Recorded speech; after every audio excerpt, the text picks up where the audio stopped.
your footwork, doing the rest step, little French technique here and there, breathing, looking at that orb from your headlamp and watching what the rope's doing, just focusing on that small little world, taking it one leg at a time. Those people, get to the break and they do what they're supposed to do. Those people end up being successful. I would say mental fortitude trumps fitness 90% of the time. So if you're strong up here, that's great. That's going to help you more than anything else. If you can't train anymore, if you can fight like hell, or be mentally strong. Having said that, you need to be mentally strong on the way down. Okay. Now I know it's really hard for you guys to know what your limits are in this situation because not too many people here, besides you, have climbed a mountain, and you. If you haven't climbed a mountain like this before, you don't know where that line is. You don't know if you've gone over or not. And we'll help you with that. But if we choose to let you get to the top, we're not going to get mad if your wheels come out on the way down. But we're going to try to avoid the wheels coming off because that just makes for a dangerous situation. And, like I said, guide safety comes first, so I'm just looking after my own ass. No, just kidding. No, we all want to be safe. We're all roped together, so we just want to make sure no one gets hurt.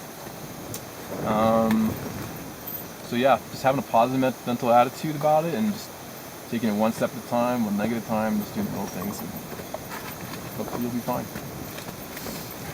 Any questions? Somebody had a question they were going to Yeah, about what to wear. Oh, tonight cold. Were you cold in the Gambu? No, I was not. You're probably pretty warm. Yes.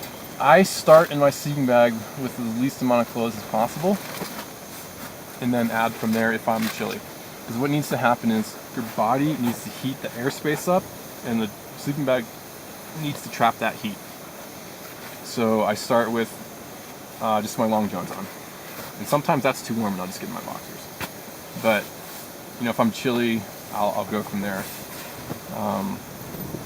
But that's really all. That's the only advice I can give you.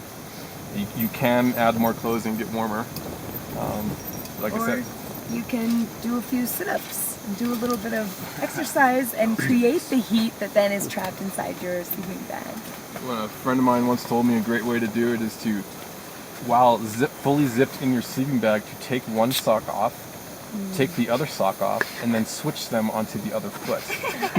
That will generate a lot of heat in a very rather passive way. But the sleeping bag is also like a cooler. It traps heat or cold. So if you get into your sleeping bag while you're cold, you will probably stay cold. If you get into your sleeping bag while you're warm, you're more likely to be warm. And you'll eventually heat up, but generate some heat, get that, the airspace all warmed up and get ready to go. Are you taping me? No. Could you rattle off? You'll